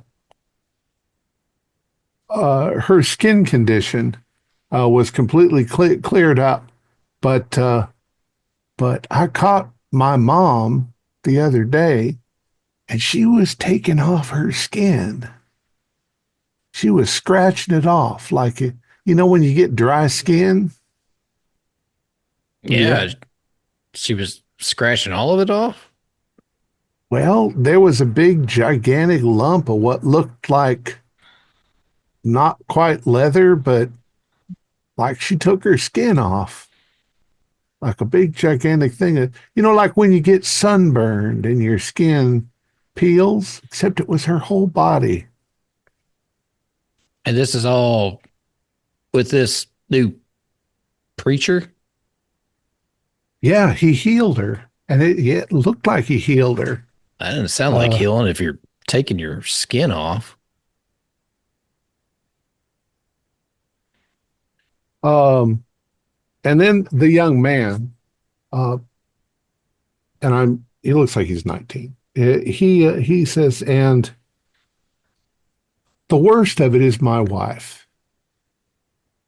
Says she was pregnant with our first child, and she was having difficult labor, and we didn't think she was going to make it. And the preacher came and he put his hands on her, and all the pain went away, and she gave birth to my son. But a week later, she started swelling up again. My God, she's laid a whole batch of eggs, and she's got them in a box under the kitchen stove to keep them warm. I don't know what the fuck is going on. Pardon my language. Jack turns around to Maurice and says, I think we'd like to buy that whole bottle of whiskey. I think the preacher's the devil, and he's cursing us all with some sort of horrible thing. Yeah. That sounds horrible. And there's other people too around town. You just gotta, this whole place is going to hell.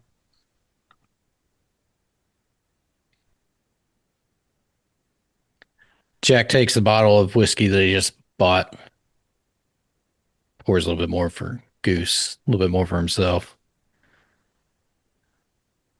drinks it. And you're just letting your wife keep those eggs? She didn't throw them out or something? She's become super protective of them.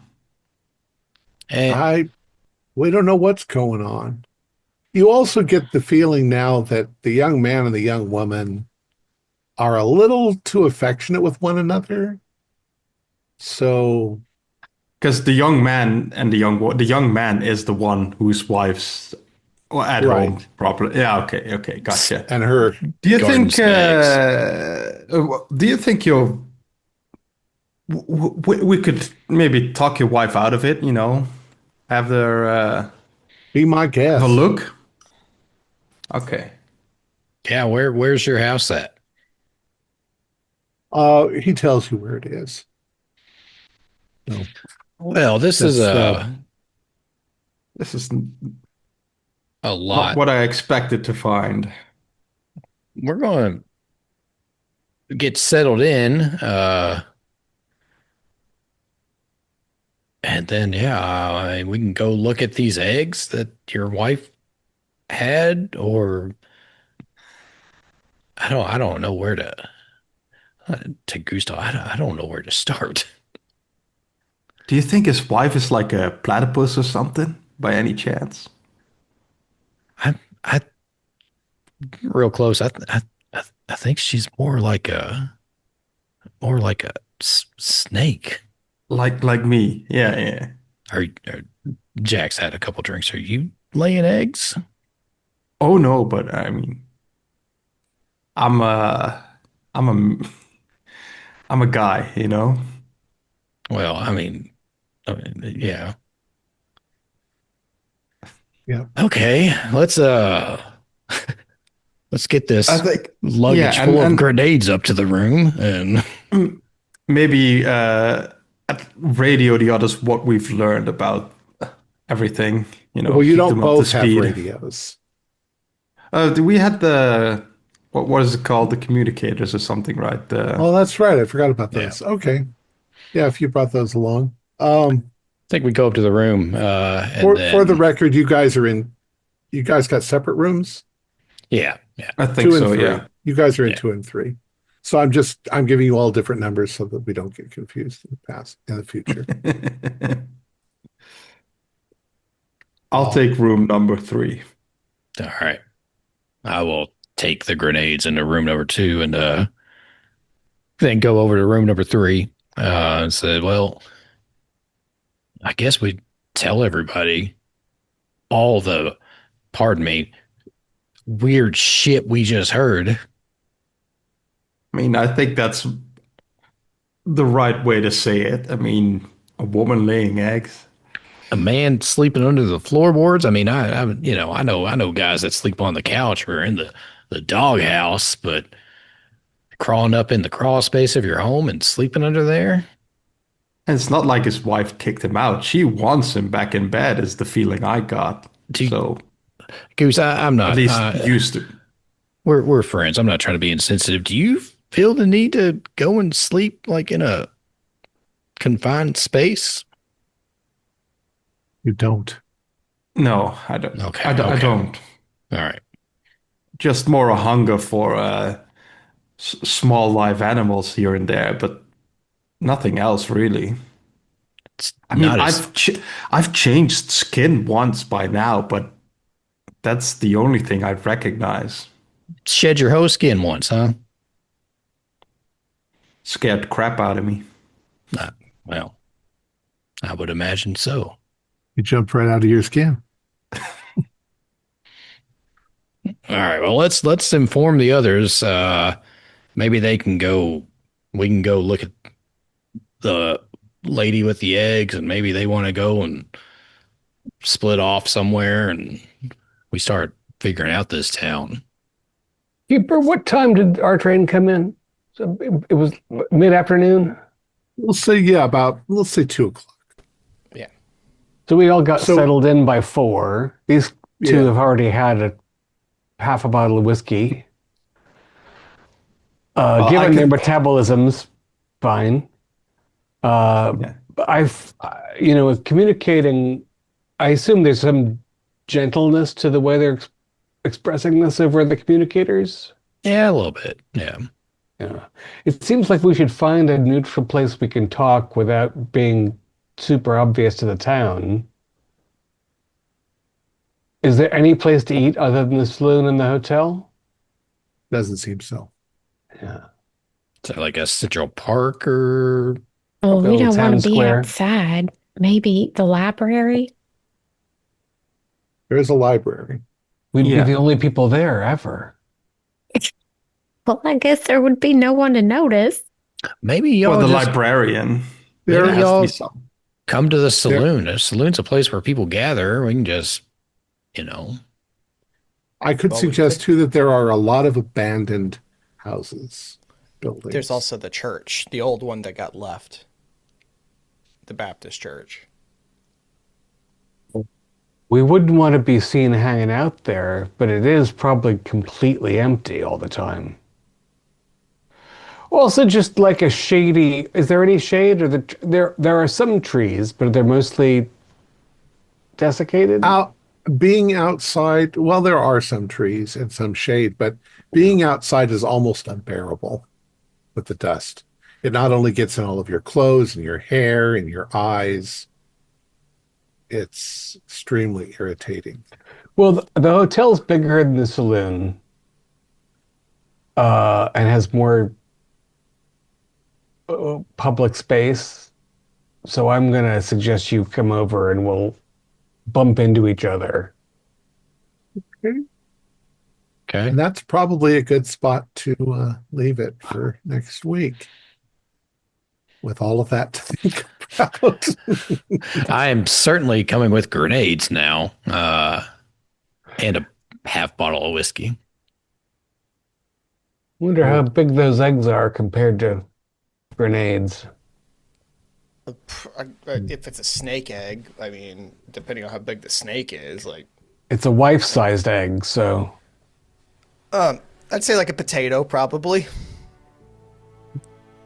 Good guess. Our players included Cone Lighton, Carrie Comer, Kent Blue, Julian Arba, Dakota Poole, and David Gasaway, with yours truly as the Keeper of Arcane Lore. We have a Discord server where you can chat with other members, you can set up private games, and you can learn the finer arts of gameplay and game mastering. We provide audio-only versions of our shows free for you to download from Spotify, Podbean, or iTunes. Support for the show is provided by our patrons who are listed in the closing credits.